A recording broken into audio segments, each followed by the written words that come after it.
ونصلي على رسوله الكريم أما بعد فأعوذ بالله السميع العليم من الشيطان الرجيم بسم الله الرحمن الرحيم رب اشرح لي صدري ويسر لي أمري واحلل عقدة من لساني يفقهوا قولي رب زدني علما اللهم آت نفسي تقواها وزكها أنت خير من زكاها أنت وليها ومولاها ربنا ظلمنا أنفسنا وإن لم تغفر لنا وترحمنا لنكونن من الخاسرين ربنا لا تزغ قلوبنا بعد إذ هديتنا وهب لنا من لدنك رحمة إنك أنت الوهاب۔ ناظرین اکرام، السلام علیکم ورحمۃ اللہ وبرکاتہ۔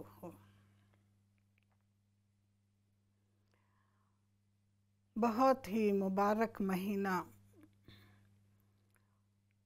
ہم سے جدا ہوا اور اللہ تعالیٰ بہتر جانتا ہے کہ اس مہینے میں کی گئی عبادتیں، ہمارے اعمال کہاں تک رب العزت کی بارگاہ میں قبولیت کا شرف حاصل کر سکے۔ یہ تو عالم الغیب ہی جان سکتا ہے، مگر انسان اپنے اعمال پر نظر ثانی کرتا رہے تو اسے خود ہی اپنے اچھے اور برے اعمال کا احساس ہو جاتا ہے، اگرچہ اس کے اندر تکبر نہ ہو۔ ہاں، اگر تکبر ہے تو پھر اسے اپنی کوئی خامی نظر نہیں آئے گی۔ قرآن میں اللہ تعالیٰ نے 3 قسم کے لوگوں کا ذکر فرمایا ہے۔ سورہ واقعہ اس کی بہترین مثال ہے۔ اصحاب الیمین، اصحاب الشمال، والسابقون۔ اصحاب الیمین اور اصحاب الشمال کی مثال بہترین نبی صلی اللہ علیہ وسلم کی تمثیلات معراج میں ہمیں ملتی ہے۔ عند الملاقات آدم علیہ السلام، آپ صلی اللہ علیہ وسلم دیکھتے ہیں کہ آدم علیہ السلام اپنے دائیں طرف دیکھتے ہیں تو خوش ہوتے ہیں، بائیں طرف دیکھتے ہیں تو رو پڑتے ہیں، رنجیدہ ہوتے ہیں۔ پوچھا ایسا کیوں؟ جواب ملا، ان کی دائیں جانب اصحاب الیمین ہیں، اہل جنہ ہیں، اور ان کی بائیں جانب اصحاب الشمال، اصحاب النار ہیں۔ اور یہی چیز ایک باپ کو رلاتی ہے کہ اس کی اولاد کس کثرت سے آگ کے شعلوں میں جھلس رہی ہے، اور اسی طرح اسے خوشی ہوتی ہے جب وہ اپنی اولاد کو نعمتوں میں دیکھتے ہیں۔ سابقون، سابقون یہ سب سے اونچا درجہ، سبقت لے جانے والے، علم میں، عمل میں، تقوی میں، ان تینوں چیزوں میں دوڑنے والے، سب سے آگے نکل جانے والے۔ اور یہی وہ بہترین لوگ ہیں جو اللہ تعالیٰ کے مقرب بھی بن گئے، بہت قریب ہو گئے اس کے، کیونکہ سابقون السابقون اولئک المقربون اللہ تعالیٰ کے بہت قریبی، اور جو قریب ہوتا ہے وہ یقیناً محبوب بھی ہوتا ہے، پسندیدہ بھی ہوتا ہے، اس کی نوازشات کا حصے دار بھی بنتا ہے۔ نبی صلی اللہ علیہ وسلم کی حدیث کے مطابق ان سابقون میں کون ہوں گے؟ قرآن کی آیات کے مطابق انبیاء، رسول، صدیق، شہداء، لیکن یہ ہر زمانے میں ہوں گے۔ ہاں، آپ کی حدیث ہے جس میں آپ نے ارشاد فرمایا کہ سب سے بہترین لوگ کون ہیں؟ خیر القرون قرنی، سب سے بہترین زمانہ میرا ہے، ثم یلونہم،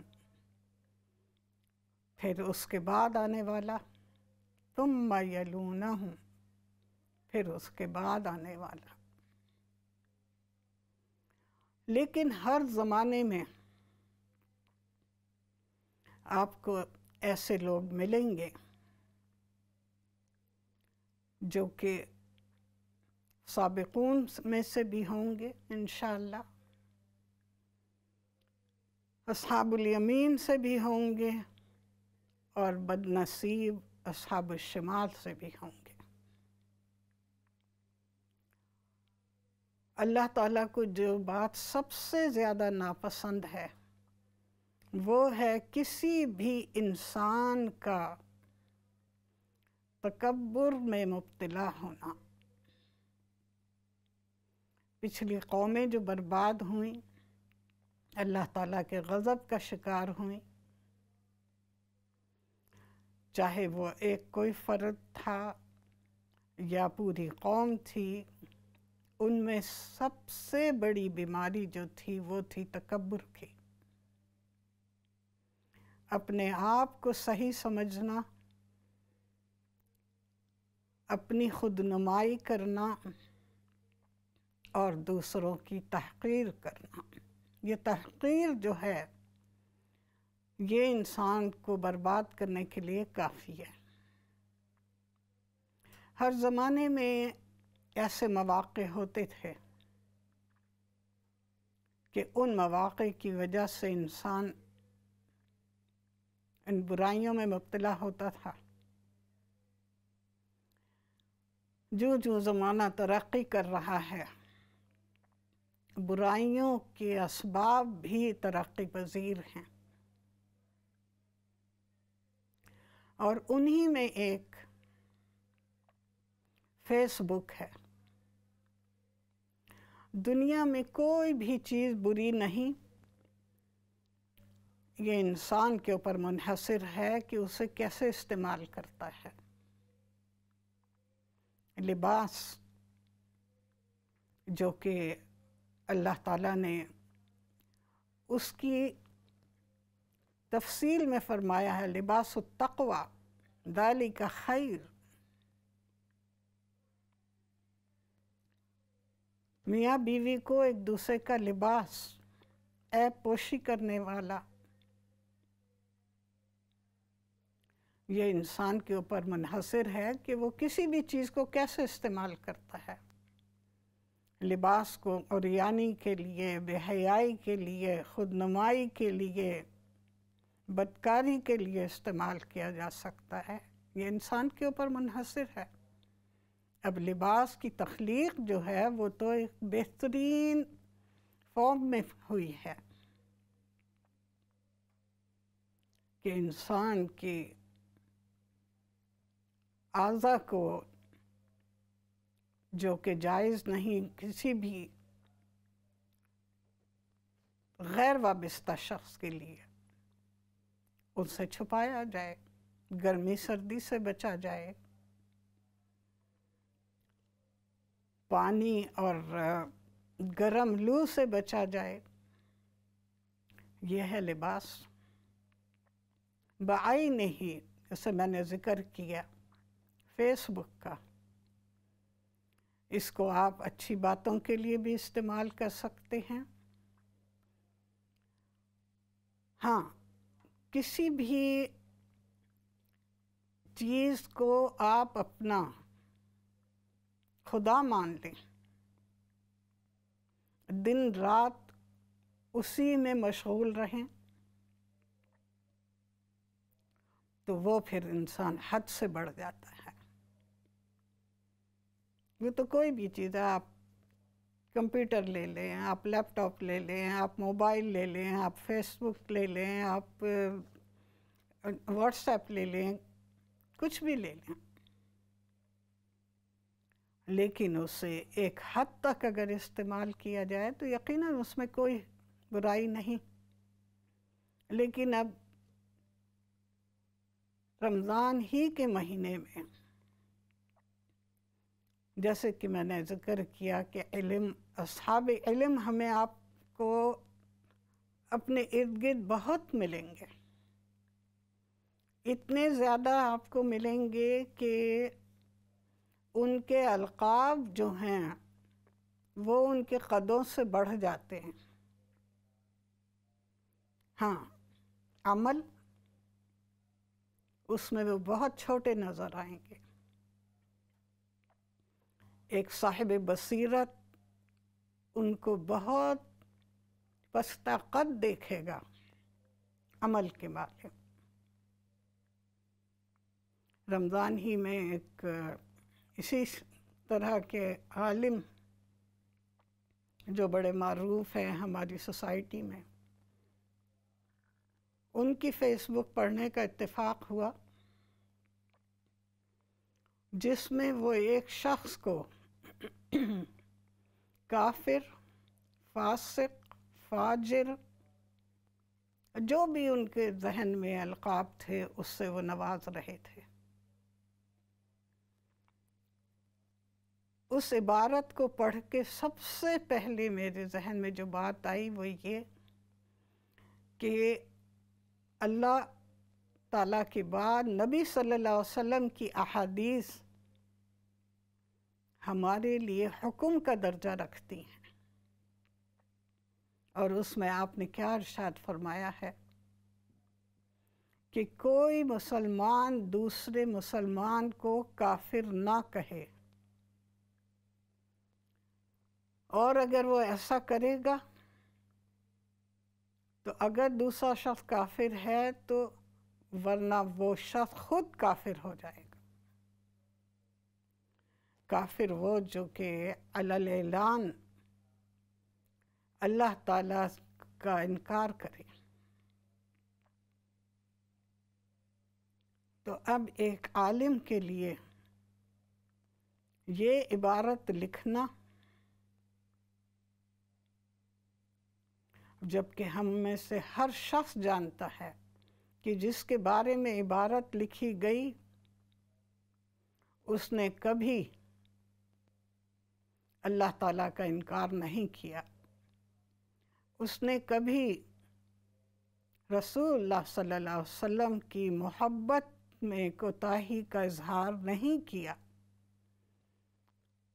بلکہ وہ تو اتنا آگے بڑھا رسول کی محبت میں کہ اعلیٰ عہدے پر ہوتے ہوئے اس نے نبی کے شہر میں جوتے رکھنے سے انکار کیا، ننگے پاؤں وہ چلا اس شہر میں۔ اب کون ایسی جسارت کر سکتا ہے کہ اس کے دل کے اندر جھانک کر، اس کے دل کا حال معلوم کر کے اس پر کفر کا فتویٰ لگائے؟ عام جاہل انسان اس طرح کی باتیں، گالم گلوچ، دوسروں کو برا بھلا کہنا، یہ تو جاہل کا شیوا ہے۔ ایک عالم جو اپنے آپ کو ایک ٹیچر کی طرح پیش کرتا ہے، ایک مربی کی طرح لوگوں کو سمجھاتا ہے، اس کا اپنا عمل یقیناً یہ وہ برکت والا مہینہ تھا جس میں ہماری انگلیاں ٹائپ کرتی ہیں، لکھتی ہیں، اور جو کچھ ہم لکھتے ہیں اس کے لیے یہ ہماری انگلیاں قیامت کے دن گواہ ہوں گی۔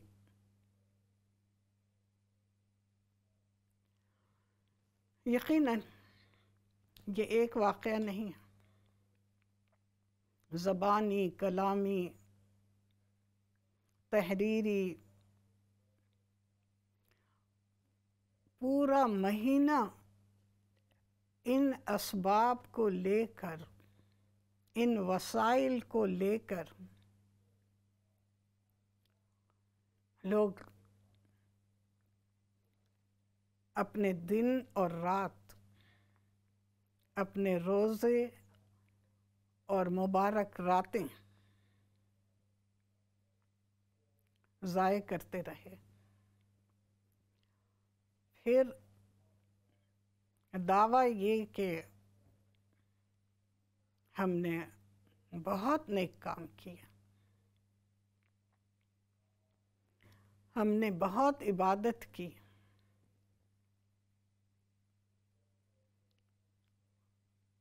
اس کے لیے کسی کو بھی نشاندہی کرنے کی ضرورت نہیں ہے۔ انسان خود اپنے گریبان میں منہ ڈالے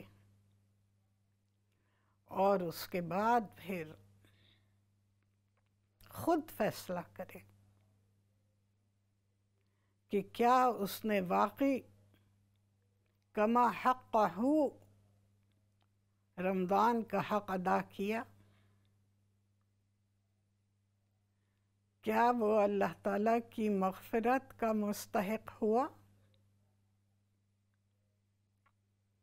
اس نے روزہ رکھ کر ان تمام پابندیوں کا خیال رکھا، پابندیوں کو ملحوظ رکھا جو ایک روزے دار پر عائد ہوتی ہیں۔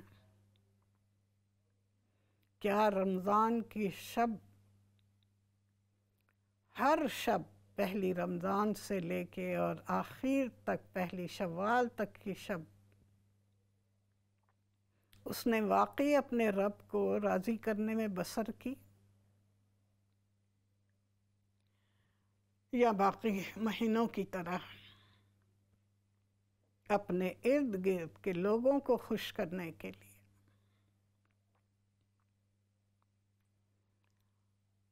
اس نے بسر کیا؟ اور پھر اس کے بدلے میں ہمیں کیا ملے گا، اس کا فیصلہ بھی ہم اپنے اعمال کی روشنی میں خود کر سکتے ہیں۔ بڑی اچھی مثال ہے اردو کی کہ اپنی آنکھ کا شہتیر بھی نظر نہیں آتا مگر دوسرے کی آنکھ کا بال بھی نظر آ جاتا ہے۔ ہم انہی بالوں کو جب چھوڑ دیتے ہیں، لا حرج، لا حرج، کوئی بات نہیں، کوئی بات نہیں، اس میں کیا حرج ہے، اس میں کیا برائی ہے، تو پھر یہ بال جو ہیں یہ ایک شہتیر کی صورت اختیار کر لیتے ہیں۔ رمضان کا مہینہ گزر گیا، اب اگلا برکتوں والا مہینہ جو ہے وہ ایک ایک دن کر کے قریب آ رہا ہے۔ ذو الحجہ، یوم النحر، یوم العرفہ، اس کے لیے ہم کیا تیاری کر رہے ہیں؟ رمضان کی کوتاہیاں جو ہیں کیا ذوالحجہ تک ہم ان پر قابو پانے میں کامیاب رہیں گے؟ یہ سوال خود سے پوچھیں۔ کسی کو نشاندہی کرنے کی ضرورت نہ پڑے، اور سب سے بہترین محاسبہ کرنے والا وہ ہے جو کہ اپنا محاسبہ خود کرتا ہے۔ دن بھر گزار کے رات کو بستر پر لیٹ کر پورے دن کی کارکردگی پر نظر ڈالیں، ٹٹولیں اپنے آپ کو صدق دل کے ساتھ کہ دن بھر میں آپ نے کتنے اچھے کام کیے اور کتنے گناہ کا ارتکاب کیا۔ آپ خود اپنی کوتاہیوں پر، اپنی خامیوں پر قابو پانے میں کامیاب ہو جائیں گے۔ لیکن اگر آپ نے صرف دوسروں کا محاسبہ کرنے کا فیصلہ کر لیا، اللہ تعالیٰ نے قرآن میں نبی صلی اللہ علیہ وسلم کو فرمایا ہے کہ اے محمد صلی اللہ علیہ وسلم، آپ لوگوں پر داروغہ بنا کر نہیں بھیجے گئے، تو پھر ہم کس کھیت کی مولی ہیں کہ ہم اپنے آپ کو یہ سمجھیں کہ دوسروں کے اوپر تنقید کرنا، دوسروں کے عیب تلاش کرنا، یہ ہمارا اولین فرض ہے۔ عقل مند انسان اپنے عیب تلاش کرتا ہے، دوسروں کی اچھائیوں پر نظر رکھتا ہے، اور بدنصیب شخص وہ ہے جو دوسروں کی برائیوں پہ اور اپنی اچھائیوں پر مطمئن رہے۔ نہیں، یہ ہے انسان کو اصحاب الشمال میں داخل کرنے والا عمل۔ نبی صلی اللہ علیہ وسلم کی احادیث کی روشنی میں حدیث قدسی کے مطابق صرف اور صرف دو چیزیں، دکھاوا، تکبر، اس سے تمام اعمال اکارت ہو جاتے ہیں، بیکار ہو جاتے ہیں۔ ضرورت ہے اس بات کی کہ ہم اصحاب الیمین، سابقون میں اپنے آپ کو شامل کرنے کی کوشش کریں، لیکن کسی دوسرے کی کندھے پر بندوق رکھ کر نہیں، اپنے اعمال پہ بھروسہ کر کے، اپنے نفس پر قابو پا کر، اپنے نفس کو نیچا کر کے۔ اگر آپ اپنے نفس کو اونچا کریں گے تو یقیناً پھر آپ نہ سابقون میں سے ہوں گے، نہ اصحاب الیمین میں سے ہوں گے۔ یہ تو اللہ تعالیٰ نے سورہ واقعہ میں 3 قسم کے لوگوں کا ذکر کیا ہے، پورا قرآن بھرا ہوا ہے ان کے بارے میں بیان سے۔ لیکن ویسے ہم دیکھیں اپنے ارد گرد تو ہمیں 3 قسم کے لوگ ملیں گے۔ پہلی قسم کے لوگ جو ہیں وہ غذا کی مانند ہیں۔ غذا جو کہ انسان کو طاقت دیتی ہے، صحت دیتی ہے، روپ دیتی ہے. اور یہ کون لوگ ہیں جو غذا کی مانند آپ کے ارد گرد رہتے ہیں؟ سب سے پہلے والدین. سب سے پہلی غذا انسان کے پیٹ میں اس کی ماں کا دودھ جاتا ہے. اسی طرح والد کی محبت، محنت، یہ چیزیں جو ہیں یہ انسان کی غذا ہوتی ہیں. یہ لوگ غذا کی مانند اس کے ارد گرد رہتے ہیں. رشتہ دار، خونی رشتے جو ہمیشہ آپ کے ساتھ ہوتے ہیں، جب آپ مجبور تھے اس وقت بھی، جب آپ طاقتور ہوئے تب بھی. اور پھر کچھ ایسے لوگ جن سے آپ کا رشتہ نہیں، خونی رشتہ نہیں، مگر جگری دوست، آپ کے محسن، جو رشتوں سے بڑھ کر ہو جاتے ہیں. اپنی بات جاری رکھوں گی، لیکن ہمارے وقفے کا وقت ہو رہا ہے.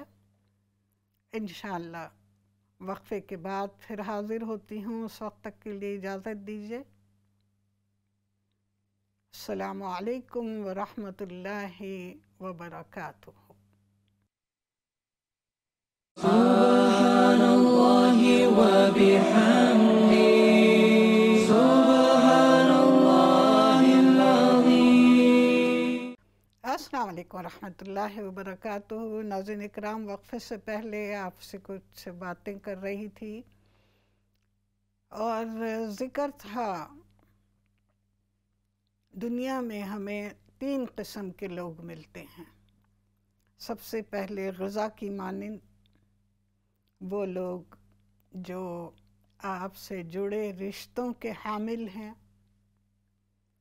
اسی طرح آپ کے جگری دوست، آپ کے محسن، جو ہمیشہ ہر وقت آپ کے لیے مفید ثابت ہوتے ہیں، آپ کو ضرر نہیں پہنچاتے، آپ کو نقصان نہیں پہنچاتے اور آپ کے مددگار ہوتے ہیں. یہ ہے غذا کی مانند. محسن کے لفظ پر مجھے وہ واقعہ یاد آیا کہ ایک عراقی تاجر جو تھا وہ سخت بیمار ہو گیا. علاج معالجہ ہوتا رہا، کوئی فرق نہیں پڑا. پھر اپنے مقدور جتنی اس کی استطاعت تھی، مقدور بھر وہ جہاں بھی علاج کے لیے جا سکتا تھا گیا. وہاں پر ڈاکٹروں نے اسے یہ خبر سنائی کہ تم صرف 1 مہینے کے مہمان ہو، تمہاری زندگی بہت کم رہ گئی ہے، اس لیے بہتر ہوگا کہ تم اپنے گھر چلے جاؤ اور اپنے اہل و عیال کے ساتھ وقت گزارو. بہت حوصلہ مند انسان تھا. گھر آیا واپس بالکل نارمل، کسی پہ کوئی بات ظاہر نہیں کی اور جو بھی اپنے روزمرہ کے اس کے کام تھے ان میں مصروف. ایک دن وہ کسی جگہ بیٹھا ہوا تھا،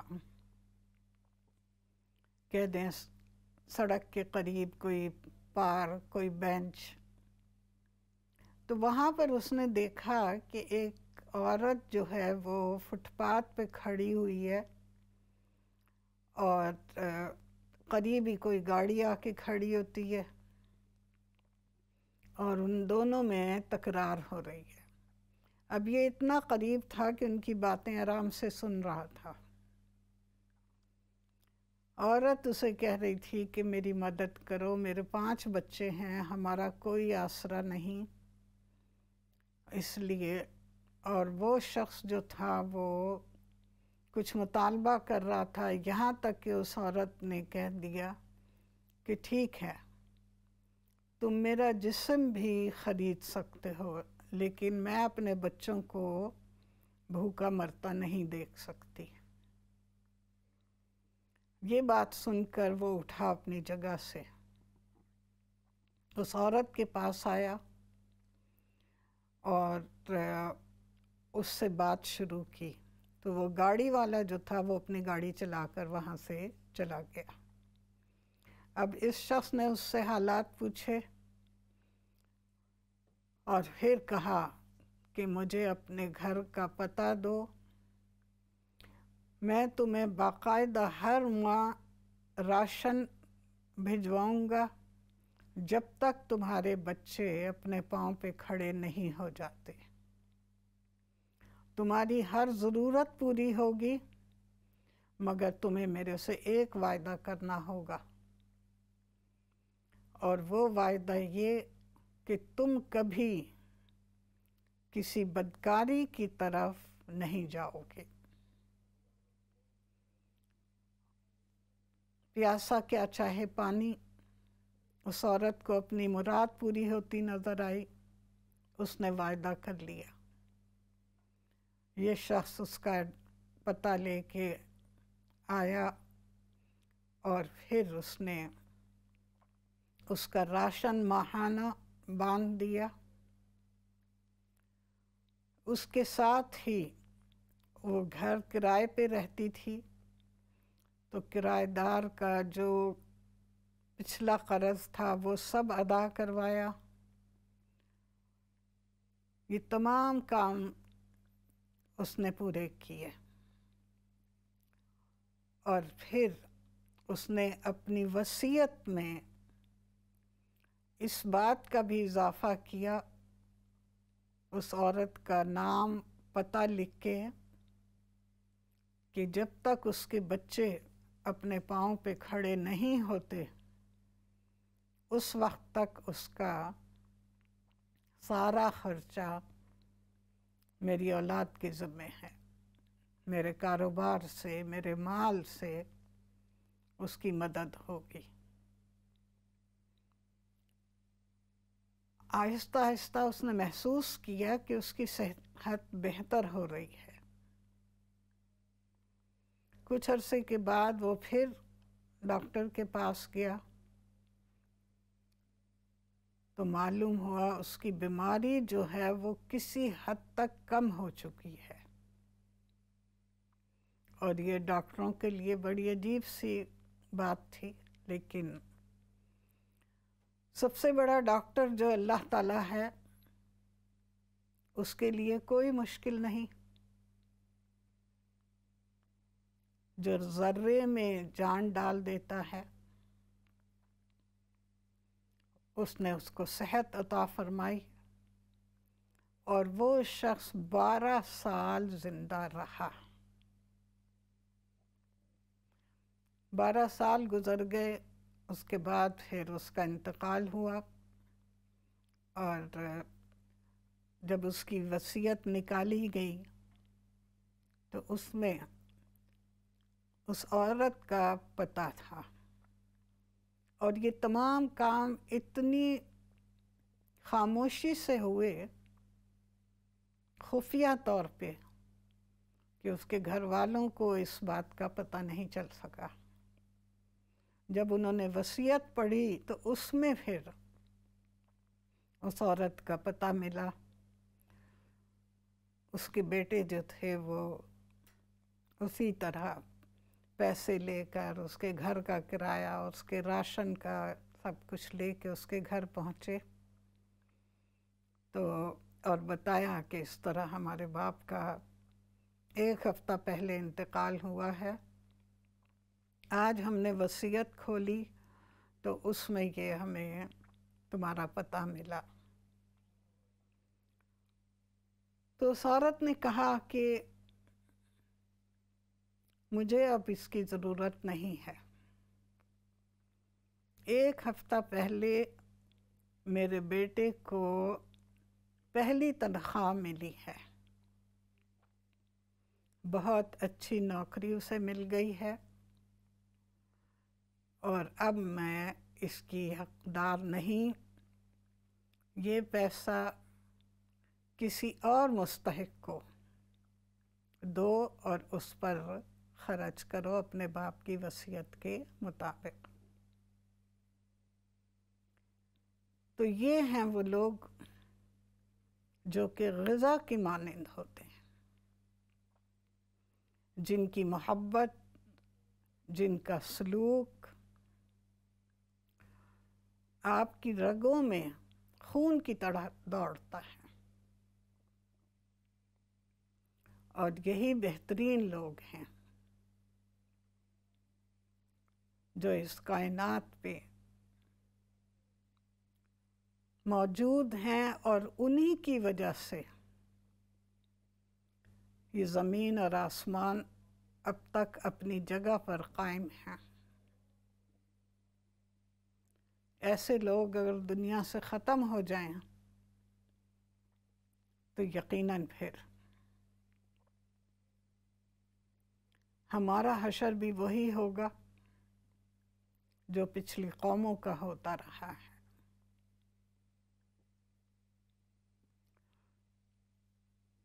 اللہ تعالیٰ سے دعا ہے کہ ہمارا شمار وہ ان لوگوں میں کرے، سابقین میں، اصحاب الیمین میں، ان لوگوں کے صف میں ہم کھڑے ہوں جو کہ ہمارے لیے، دوسروں کے لیے، سب کے لیے غذا کا درجہ رکھتے ہیں۔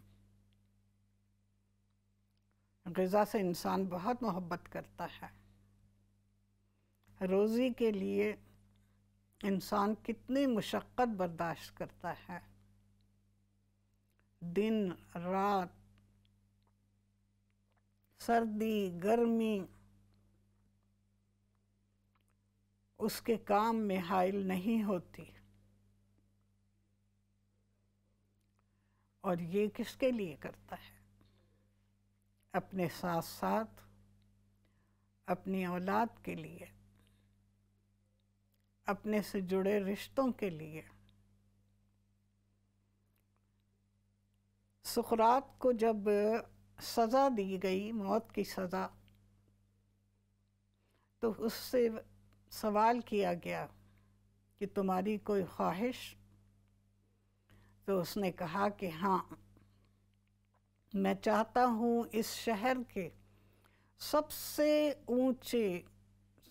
اونچی عمارت پر چڑھ کے پکار کے، چیخ کے کہوں لوگوں سے کہ تم اپنے بہترین دن، اپنا بہترین وقت، اپنی بہترین زندگی جو مال دولت جمع کرنے میں لگا رہے ہو، اس کے بجائے تم اپنی اولاد کی تربیت میں لگاؤ، کیونکہ مال اور دولت سب یہیں چھوڑ کر چلے جاؤ گے۔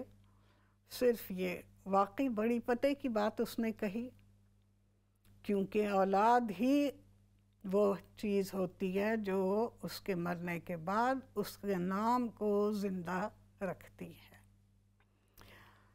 ہماری کال کا وقت ہو رہا ہے، تو انشاءاللہ بقیہ باتیں پھر اگلے پروگرام میں ہوں گی۔ جی السلام علیکم۔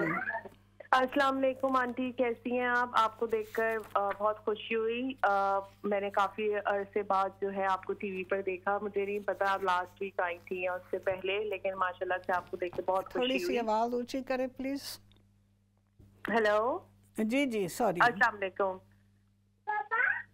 ہاں بیٹا بات کرو، کیا کہنا چاہ رہی تھی؟ میں کہہ رہی ہوں آپ کو دیکھ کر ٹی وی پہ بہت خوشی ہوئی، بہت عرصے بعد میں نے آپ کو دیکھا۔ اللہ تعالیٰ آپ کو خیر و عافیت کے ساتھ رکھے، اور آپ اسی طرح ہمارے علم میں اضافہ کرتے رہیں انشاءاللہ تعالیٰ۔ آمین. آنٹی میرے ایک سوال اپنی بیٹی کے لیے ہے, اور دوسرا جو میں تھوڑا سا کچھ کہنا چاہوں گی, جو آپ نے آج کا ٹاپک بہت اچھا تھا, آپ نے جس کے اوپر بات کری. پہلا میرا سوال یہ کہ میری بیٹی 3.5 ایئرس کی ہو گئی ہے, تو اس کا جو ہے نا ابھی جب وہ جو اس کا پوٹی کا مسئلہ ہے نا, وہ یہ ہے کہ وہ بہت لوز کرتی ہے, کبھی دن میں 2 سے 3 دفعہ کرتی ہے. میں نے بلڈ ٹیسٹ بھی کروا لیے, پرائیویٹ جا کر بھی دکھا دیا, جہاں جی پی پر بھی دکھا دیا, وہ صرف بلڈ ٹیسٹ لیتے ہیں اور بس یہ کہہ دیتے ہیں کہ وٹامن ڈی کی کمی ہے. تو مجھے اس کے بارے میں پلیز کچھ گائیڈ لائن کریں, کیونکہ مجھے اسے ٹریننگ کرنی ہے, ٹوائلٹ ٹریننگ, تو وہ میں نہیں کر سکتی ہوں صرف اس وجہ سے. بیٹا بہت معذرت کے ساتھ, پتہ نہیں یا تو تم ماؤتھ پیس پہ ہو کے نہیں بات کر رہی یا ہمارے ہاں کچھ گڑبڑ ہے, مجھے تمہاری بات بالکل نہیں سمجھ میں آ رہی. دوبارہ ذرا بتاؤ گی بچی کو کیا تکلیف ہے؟ پہ بات کر رہی ہوں, فون اس پہ جو موبائل سے آپ کو کال کی ہے میں نے. اب آواز آ رہی ہے آپ کو؟ ہاں اب کچھ بہتر ہوئی ہے, لیکن ابھی بھی پوری طرح نہیں. ہاں اسے پیٹ کی خرابی ہے. جی, میری 3 سال کی بیٹی ہے, اس کا جب وہ یعنی کہ 6 مہینے سے ہی مطلب سمجھ لیں کہ اس کو جب 6 مہینے کی تھی تو اس کے ساتھ یہ مسئلہ تھا کہ اسے جو ہے نا مجھے لگا کہ 1 سال کی ہو جائے گی تو یہ ٹھیک ہو جائے گا اس کا معاملہ. وہ دن میں جو ہے نا 2 سے 3 دفعہ جو ہے نا پوٹی کرتی ہے, لیکن وہ بالکل لوز ہوتی ہے, جیسے موشن کرتے ہیں نا بچے اس طرح سے ہوتی ہے وہ. تو میں نے جہاں پہ پرائیویٹ علاج بھی کرایا ہے, میں نے جی پی کو بھی دکھایا ہے, وہ صرف بلڈ ٹیسٹ اس کا کرتے ہیں اور پھر کہہ دیتے ہیں کہ وٹامن ڈی کی کمی ہے, اور وہ پتلی بھی ہوتی چلی جا رہی ہے, اس وجہ سے جو کھاتی ہے وہ نکل جاتا ہے. تو میں اس کی ڈائٹ پر بھی دھیان دیتی ہوں, لیکن کچھ بھی نہیں ہو پا رہا ہے, دن بہ دن وہ پتلی ہوئی چلے جا رہی ہے, مطلب ویٹ اس کا گر رہا ہے. اور ڈاکٹرز کو بھی دکھایا, وہ کہتے ہیں کہ ہمارے حساب سے ایج کے حساب سے یہ بچی آپ کی بالکل ٹھیک ہے. تو مجھے اس کا ریزن نہیں سمجھ میں آ رہا کہ میں اسے ایسا کیا کھلاؤں یا کیا کروں. کیلے بھی میں اس کو دیتی ہوں تو وہ ہضم اس کو ہو جاتے ہیں, اور پھر وہی پوٹی اس کو ہو جاتی ہے, بالکل سمجھے جس طرح موشن ہوتا ہے اسی طرح سے اس کو ہوتی ہے, بہت میلی ہوتی ہے. سمجھ گئی بیٹا, میں آپ کا سوال اب سمجھی ہوں, کیونکہ پہلے آواز بالکل نہیں آ رہی تھی, اب میں نے سن لیا. اصل مسئلہ یہ ہے بیٹا کہ ایک تو اسے کیلا مت دو, کیلے کی جگہ تم اسے سیب کا, فریش سیب کا جوس نکال کے تھوڑا سا, زیادہ نہیں, تھوڑا تھوڑا اسے پلاؤ. کیلا اسے بالکل نہیں دو. اور دوسری بات یہ ہے کہ اسے دہی کھلاؤ, جو دہی بھی وہ خوشی سے کھاتی ہے اس میں یہ جائفل جو ہے, اسے ایک جائفل لو, اسے اچھی طرح صاف کر کے باریک پیسو, بالکل پاؤڈر بناؤ, اور پھر دہی جو بھی بچی شوق سے کھاتی ہے اس میں صرف ایک چٹکی میں جتنا جائفل آئے پسا ہوا وہ اس دہی میں ملا کے وہ دہی بچی کو کھلاؤ روزانہ. باقاعدگی سے یہ 2 باتوں کا خیال رکھو, ایک تو اسے کیلے بالکل نہ دو, اور دوسرے یہ کہ اسے دہی میں یہ جائفل ڈال کے. اس کے ساتھ ہی کھانا پینا, جو چیز بھی بچی شوق سے کھاتی ہے وہ اسے دو, اس میں کوئی پرہیز کرنے کی ضرورت نہیں ہے, بس صرف اس بات کا خیال رکھو. اور کیلے کے علاوہ بھی پھر دیکھو, غور کرو کہ کون سی چیز ہے جسے کھانے کے بعد وہ پھر جاتی ہے ٹوائلٹ. لیکن مجھے امید ہے کہ تم اسے روزانہ اگر یہ ایک چٹکی جائفل دو گی تو انشاءاللہ تعالیٰ وہ ٹھیک ہو جائے گی. میرے سے پھر دوبارہ کانٹیکٹ کرنا تو پتہ چل جائے گا کہ اسے کتنا فرق پڑا ہے. ہاں جی, السلام علیکم. جی وعلیکم السلام ورحمۃ اللہ وبرکاتہ. وعلیکم السلام. کیا حال ہے باجی جان, ٹھیک ہے؟ الحمدللہ, اللہ کا شکر, آپ سنائیں. جی اللہ کا شکر, الحمدللہ. وہ میں نے اپنی فرینڈ کے لیے فون کیا ہے. جی. وہ ڈائبیٹک ہے اور ان کے نا پاؤں میں بہت زیادہ جلن ہوتی ہے, تو اس کے لیے وہ بہت پریشان ہے. ڈاکٹروں کے پاس بھی جاتی ہے لیکن کوئی فرق نہیں پڑتا, تو پاؤں بہت جلتے ہیں ان کے, تو اس لیے وہ پوچھنا چاہتے ہیں کہ کیا کرے, کیا کھائیں. آپ کی دوست شادی شدہ ہیں؟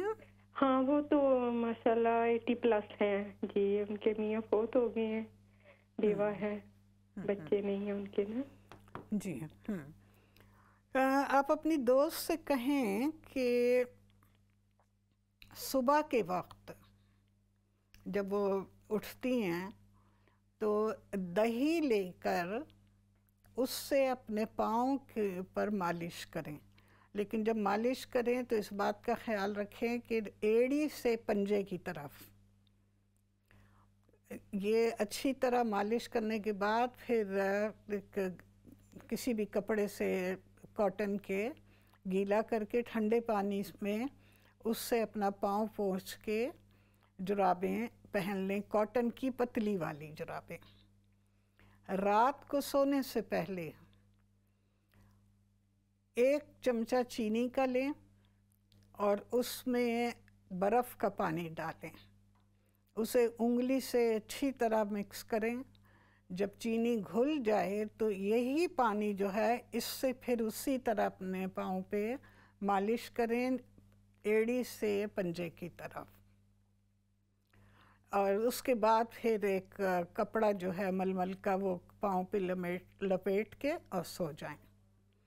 یہ 2 چیزیں ہیں. تیسرا ہے کھانے کے لیے وہ سندل کا شربت, سندل لے کے خود شربت بنائیں اور وہ باقاعدگی سے پئیں. اسی طرح دہی کی لسی پیا کریں دن میں 1 دفعہ لازمی طور پر. یہ 2 چیزیں جو ہیں یہ اپنی غذا میں شامل رکھیں. نٹس وغیرہ سے پرہیز کریں, ہاں پھل وغیرہ کھائیں, سبزیاں کھائیں, گوشت کم استعمال کریں. انشاءاللہ تعالیٰ وہ صحت یاب ہو جائیں گی. جی السلام علیکم. وعلیکم السلام جی. میں نے اپنے آنکھ کے متعلق کہنا تھا کہ جو میری رائٹ آئیز ہے نا وہ وہاں پر مجھے دونوں آنکھوں میں کہیچی بہت رہتی ہے, خارش ہوتی ہے بہت زیادہ. میں کیا کروں؟ ڈاکٹروں نے بھی ڈراپ دی, اس سے کوئی فرق نہیں پڑا مجھے. پلیز کوئی ایسا بتا دیں جس سے مجھے ہچی آئیز ختم ہو جائے. اتنی خارش ہوتی ہے کہ مجھے میری آنکھیں نا بالکل ریڈ ہو جاتی ہیں. ہاں ٹھیک ہے, میں آپ کی سوال کا جواب دے دوں گی. ایک کال اور لے لوں. جی السلام علیکم. ہیلو. وعلیکم السلام. بات کیجئے. میں آواز آتی ہے؟ السلام علیکم. میں نے پہلے بھی آپ کو ایک دفعہ فون کیا تھا کہ مجھے کافی دنوں سے صحت خراب ہے, کہ مجھے چکر آتے ہیں. ویسے تو نہیں, جب میں بیٹھ کر اٹھتی ہوں تو مجھے ایسے کہ میرا نیچے پاؤں نہیں دکھتا, کیسے میں گرنے لگی ہوں. تو دوسرا جو ہے کہ مجھے گردن کے پیچھے کافی خارش ہوتی ہے, تو ساری بلیک ہو گئی ہے.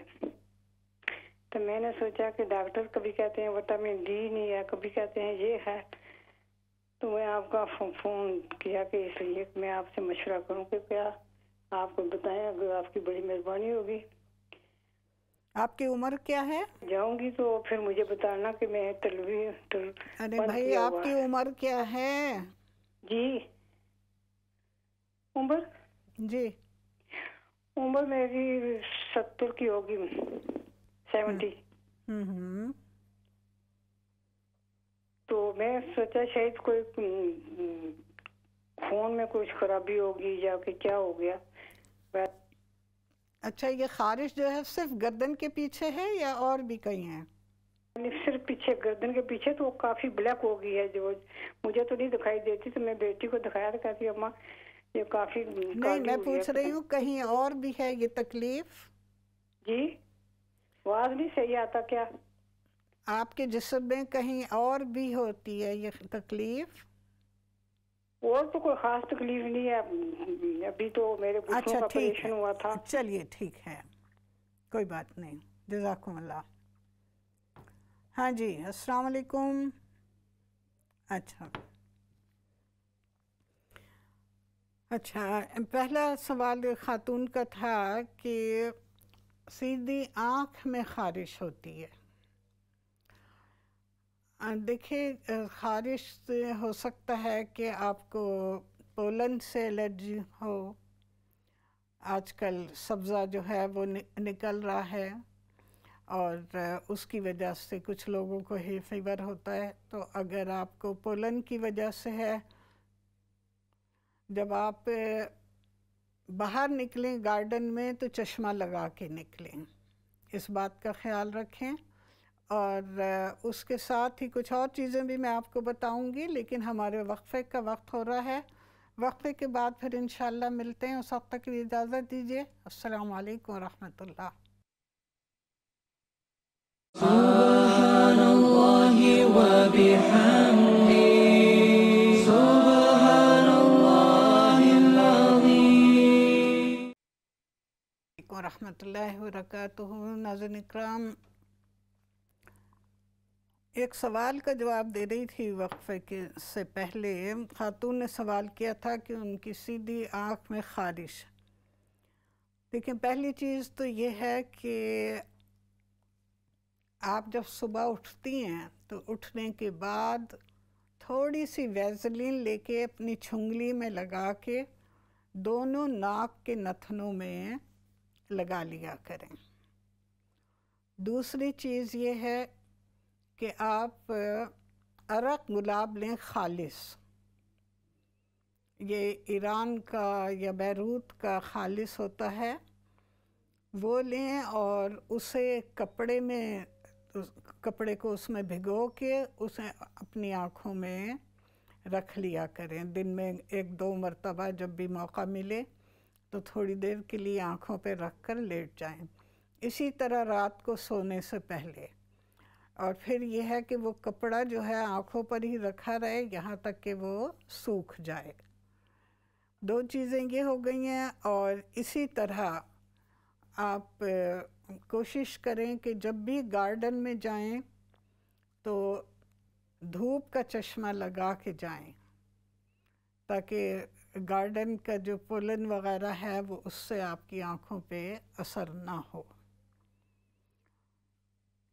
رات کو سونے سے پہلے آپ تھوڑا سا عطر خالص جو گلاب کا ہو یا کوئی بھی عود کا ہو، لیکن خالص ہونا لازمی ہے، اسے اسی طرح آپ چھنگلی پہ لگا کے اور دونوں نتنوں میں سوتے ہوئے لگا لیا کریں. اس سے بھی بہت فرق پڑتا ہے. یہ 3 نسخے میں نے آپ کو بتائے ہیں، تینوں آزمودہ ہیں.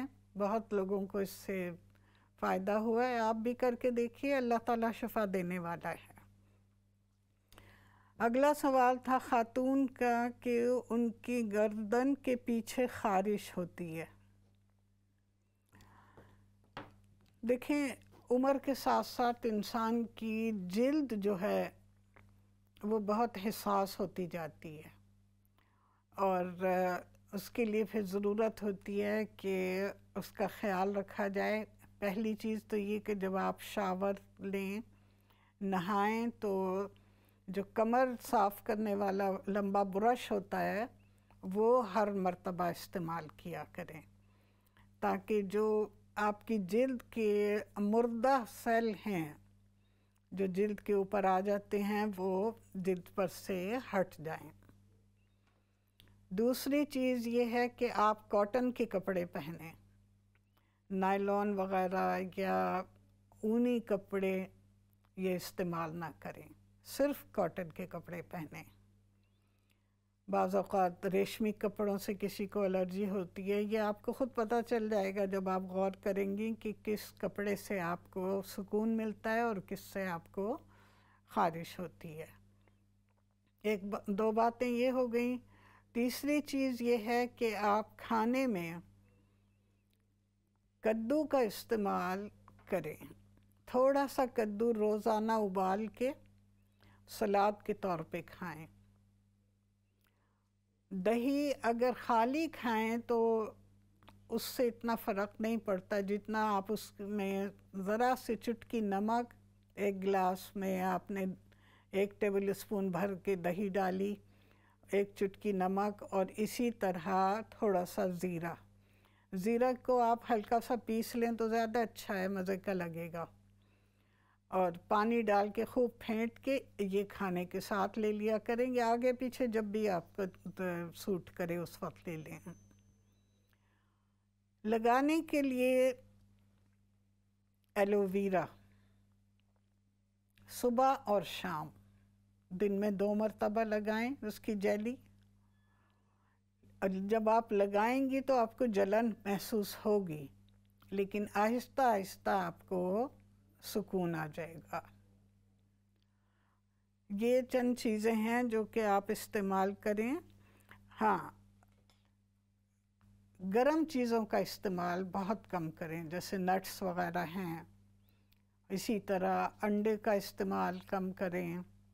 گوشت جو ہے وہ گائے یا بکری کا، اس کے بجائے آپ مچھلی استعمال کریں، مرغی استعمال کریں.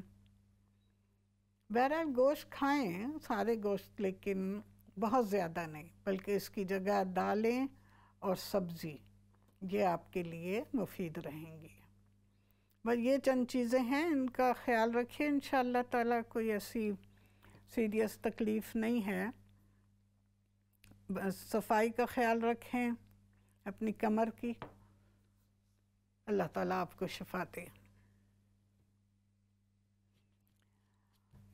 پچھلا ایک جب تک اور کال نہیں آتی ہیں، پچھلا ایک سوال ہے جس کا جواب غالباً میں نے نہیں دیا تھا، کیونکہ جب میں سوال کا جواب دے دیتی ہوں تو پھر اس پر ٹک کر دیتی ہوں، تو اس سوال پہ ٹک نہیں ہوا ہوا. ایک خاتون نے سوال کیا تھا کہ ان کا بچہ جل گیا تھا، اور 4-6 سال کا بچہ تھا، وہ جل گیا تھا. جلنے کے بعد اس کا علاج ہوا، الحمدللہ ٹھیک ہو گیا ہے، لیکن جسم پر کئی جگہ دھبے جو ہیں وہ رہ گئے ہیں، جو کہ یقیناً کافی بدنما معلوم ہوتے ہیں. تو وہ چاہ رہی تھیں کہ کوئی ایسی چیز بتائیں جس سے وہ دھبے جو ہیں دور ہو جائیں. کوشش کریے، انشاءاللہ تعالیٰ باقاعدگی سے کریں گی تو اللہ تعالیٰ شفا دے دے گا. پہلی چیز ہے فریش کریم. فریش کریم آپ کسی بھی اسٹور سے لے لیں، اور وہ 1 چمچی فریش کریم، پھر گڑ کو باریک پیس کے وہ 1 چھوٹی چمچی، اس کے ساتھ ہی تلوں کا تیل. تلوں کا تیل بھی خالص، تلوں کا تیل لے کے، یہ چائنیز شاپ میں آپ کو ملے گا خالص، کیونکہ ہمارے ہاں جو تلوں کے تیل ملتے ہیں بالوں میں لگانے والے، وہ دوسرے کسی بھی تیل میں تلوں کو جو ہے گزار کے ان کو کچھ عرصہ رکھ کے پھر اس سے بناتے ہیں.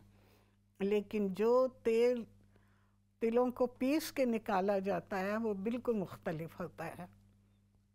بہرحال 1 چمچی تلوں کا تیل، یہ تینوں چیزیں لے کے آپ ان کو پیسٹ سا بنائیں، اور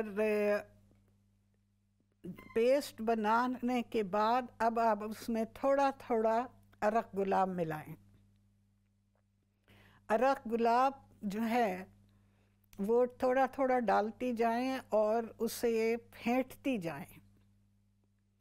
چاہے آپ انگلی سے پھینٹیں، چاہے آپ کانٹے سے پھینٹیں، یہ آپ کے اوپر منحصر ہے. بہرحال اس کو پھینٹتی رہیں یہاں تک کہ وہ کریم کی مانند ہو جائے، اور اس وقت تک پھینٹتی رہیں جب تک وہ بالکل جیسے ہم کریمیں استعمال کرتے ہیں بازار کی وہ نہ بن جائے. اب یہ کریم جو ہے یہ دن میں 2 مرتبہ بچے کے ان داغوں پر لگائیں جو کہ جلنے کے بعد پڑ گئے ہیں. باقاعدگی سے کریں 2-3 مہینے، انشاءاللہ تعالیٰ آہستہ آہستہ یہ دھبے جو ہیں دور ہو جائیں گے. اگلی کال لیتی ہوں. جی السلام علیکم. وعلیکم السلام، کیا حال ہے؟ ٹھیک ہو؟ جی اللہ کا شکر. میں شمیم بول رہی ہوں برمنگھام سے. مینو شوگر بھی ہے، بلڈ پریشر بھی ہے، بہت ساری بیماری ہیں. میرے پیروں کو بہت تکلیف ہے، پاؤں کو. کہاں پہ تکلیف ہے آپ کو؟ میرے پاؤں جڑے نا بہت جلتے ہیں, رات کو بہت تکلیف ہوتی ہے, تو اور اوپر سے درد بھی ہوتا ہے, تو نیچے سے جلتے ہیں بہت.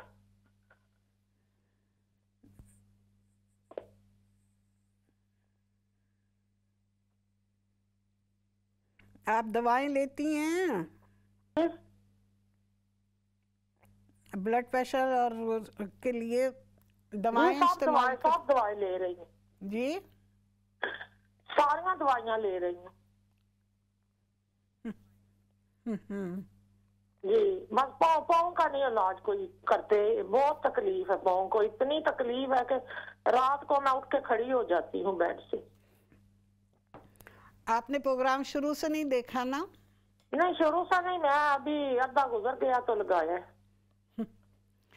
کیوں آپ لوگوں کو یاد کیوں نہیں رہتا کہ وقت پہ ٹی وی کھولیں؟ اور میں ادھر کام لگی ہوئی تھی تو ادھر آئی ہوں, تو آپ آئی ہوئی تھی تو میں نے پھر کال کر لی ہے. تو مجھے پاؤں کے لیے پلیز کوئی بتائیں, میں نے آرام آ جائے. آپ سے پہلے بھی کسی خاتون نے سوال کیا تھا اور میں نے اس کے لیے ان کو جواب بھی دے دیا تھا. بہرحال آپ کے سوال کا جواب دوبارہ ریپیٹ کر دیتی ہوں. آپ رات کو سونے سے پہلے اور صبح اٹھ کے 2 وقت زیتون کے تیل کی مالش کیا کریں پاؤں کے اوپر, ٹھیک ہے؟ جہاں آپ کو درد ہوتا ہے وہاں پر بیٹھ کے کوئی تقریباً 3 منٹ تک اچھا خاصا تیل لیں زیتون کا اور اس سے مالش کریں. پاؤں کا جو تلوہ ہے اس تلوے کو آپ دہی سے مالش کریں, صبح بھی اور رات کو سونے سے پہلے بھی. اوپر آپ لگائیں گی زیتون کا تیل, اور زیتون کا تیل جب آپ لگائیں گی تو اسے آپ جو پنڈلی کی ہڈی ہے اس تک لے کے آئیں گی مالش کرتے ہوئے دونوں پاؤں کو, اور نیچے آپ دہی کی مالش کریں گی. اور دہی کی مالش جب آپ کریں گی تو نیچے ایڑی سے لے کر اوپر پنجے تک لے کے جائیں گی اپنا ہاتھ. بس یہ 2 چیزیں استعمال کریے انشاءاللہ تعالی. چونکہ آپ کافی دوائیں وغیرہ کھاتی ہیں, ان کا ریئیکشن بھی ہو سکتا ہے. دہی میں پانی ملا کر استعمال کیا کریں, یہ آپ کے لیے بہت مفید رہے گا. کیونکہ ویسے دہی کھائیں تو اس کی تاثیر گرم ہے, لیکن جب آپ پانی ملاتے ہیں اس میں تو پھر اس کی تاثیر ٹھنڈی ہو جاتی ہے.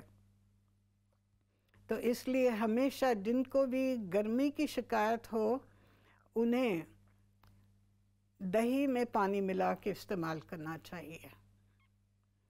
تو آپ یہ چیزیں استعمال کر کے دیکھیے, انشاءاللہ تعالی ٹھیک ہو جائیں گی. جی السلام علیکم. ہلو جی السلام علیکم.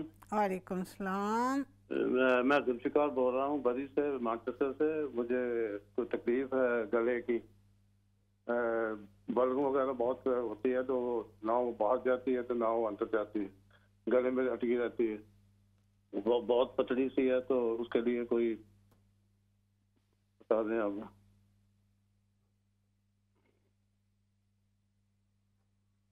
ہلو جی جی سن رہی ہوں. ہاں جی, وہ بلغم گلے میں نہ باہر جاتی ہے نہ آتی ہے, تو کوئی بہت تکلیف. دیکھیں بلغم جن کو بھی ہے انہیں ایک تو کیلے سے پرہیز کرنا چاہیے. کیلا بالکل نہ کھائیں, اس کی جگہ دوسرے پھل استعمال کریں. اورنج سب سے زیادہ آپ کے لیے مفید ہے, اسی طرح سیب آپ کے لیے مفید ہے. انگور بھی کم کھایا کریں کیونکہ انگور بھی بلغم پیدا کرتا ہے. تو ایک بات تو یہ ہو گئی.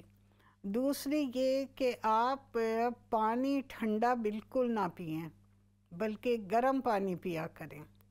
خاص طور پہ صبح جب آپ اٹھتے ہیں تو اٹھنے کے بعد سب سے پہلے آپ ایک کھجور لیں اور اسی طرح 1 گلاس گرم پانی. گرم پانی اتنا ہو جیسے آپ چائے پیتے ہیں تو وہ تو بہت گرم ہوتا ہے, اس سے ذرا کم, جسے کنکنا کہتے ہیں کہ وارم واٹر، لیکن وارم واٹر بھی بہت ذرا ٹھنڈا ہوتا ہے، بیچ کا ہے، نہ ابلتا ہوا ہے نہ وارم ہے، بلکہ بیچ کا گرم پانی، وہ باقاعدگی سے آپ صبح ایک گلاس پئیں، آپ دیکھیں کہ آپ کا بلغم جو ہے وہ ضرور نکل جائے گا۔ تیسری چیز ہے کسی بھی تیل کی، ناریل کا تیل ہو تو بہت اچھا ہے، ورنہ کسی بھی تیل کی کلی کریں صبح اٹھنے کے بعد۔ جب آپ برش کرتے ہیں تو برش کرنے کے بعد پھر آپ 1 چمچہ تیل لے کے منہ میں رکھیں اور اسے 15 منٹ تک منہ میں گھمائیں، جیسے کہ کلی کرنے ہوئے پانی کو گھمایا جاتا ہے۔ 15 منٹ کے بعد آپ اسے تھوک دیں اور پھر آپ یہ گرم پانی کھجور کے ساتھ پئیں۔ یہ 2 چیزیں ہیں، فی الحال آپ ان پر عمل کیجئے۔ چائے کے ساتھ اگر کالی مرچ لے لیا کریں، 5 دانے کالی مرچ زبان پر رکھ کے اسے کرش کریں اور پھر نگل کے اوپر سے گرم دودھ یا چائے جو بھی آپ پیتی ہیں وہ پی لیں۔ یہ چند چیزیں ہیں جو بلغم کو نکالتی ہیں، اکھاڑتی ہیں، انہیں باقاعدگی سے استعمال کیجئے، انشاءاللہ تعالی آرام آ جائے گا۔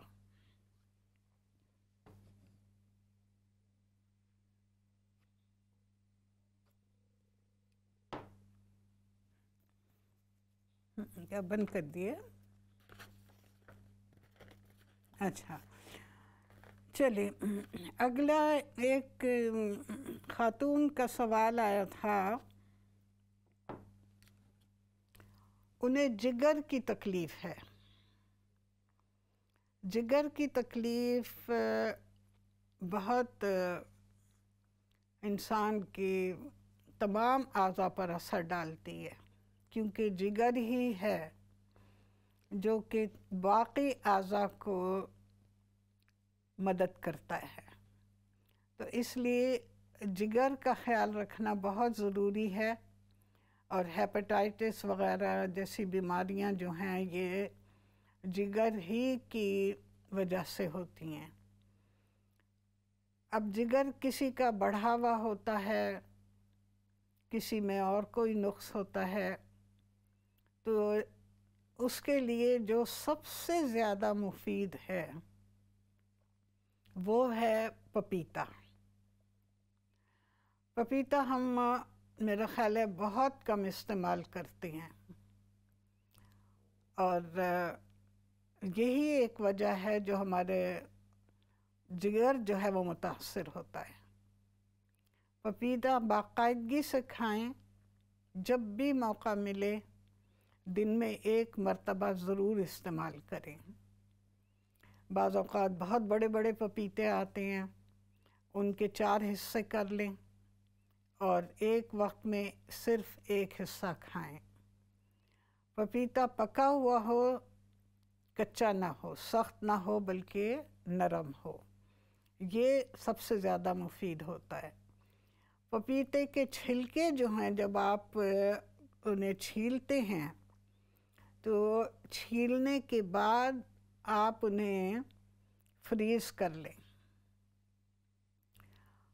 اور کبھی اگر جیسے آپ کھانا بنا رہی ہیں، گوشت خاص طور پر، تو 2-3 قطلے جو ہیں چھلکے کے وہ آپ اسی وقت ڈال دیں، باقی آپ فریز کر لیں، اور ہمیشہ جب آپ کباب بنائیں یا گوشت بنائیں تو اس میں اپنے اندازے سے آپ کو اندازہ ہوگا کہ اتنے گوشت میں کتنا ڈالنا چاہیے، یہ پپیتے کا چھلکا جو ہے اسے شامل کر لیں، کیونکہ فریز کرنے کے بعد وہ بالکل نرم ہو جاتا ہے اور ہنڈیا میں بالکل گھل جائے گا۔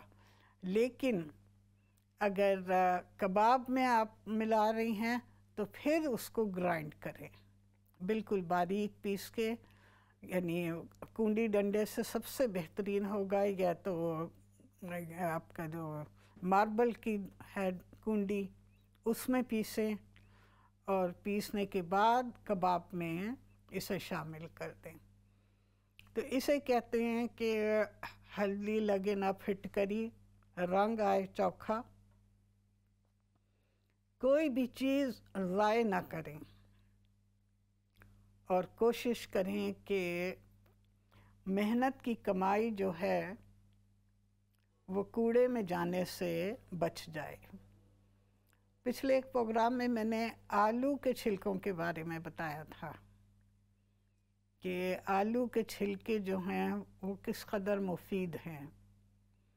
اگر آپ آلوؤں کو اچھی طرح دھو کے اور پھر موٹا موٹا بھی اگر انہیں چھیل لیں، چھیلنے کے بعد پھر انہیں باریک باریک کاٹیں، چاہے تازہ آپ انہیں تھوڑے سا زیتون کے تیل میں زیرہ ڈال کے بھون لیں اور اوپر سے پھر تھوڑی سی لال مرچ ڈال کے اسے سلاد کے طور پہ استعمال کریں، یا آپ انہیں سکھا لیں اور پھر جب وہ سوکھ جائیں تو پھر آپ ان کو اس طرح استعمال کریں، یا آپ کے اوپر منحصر ہے جیسے بھی آپ استعمال کرنا چاہیں۔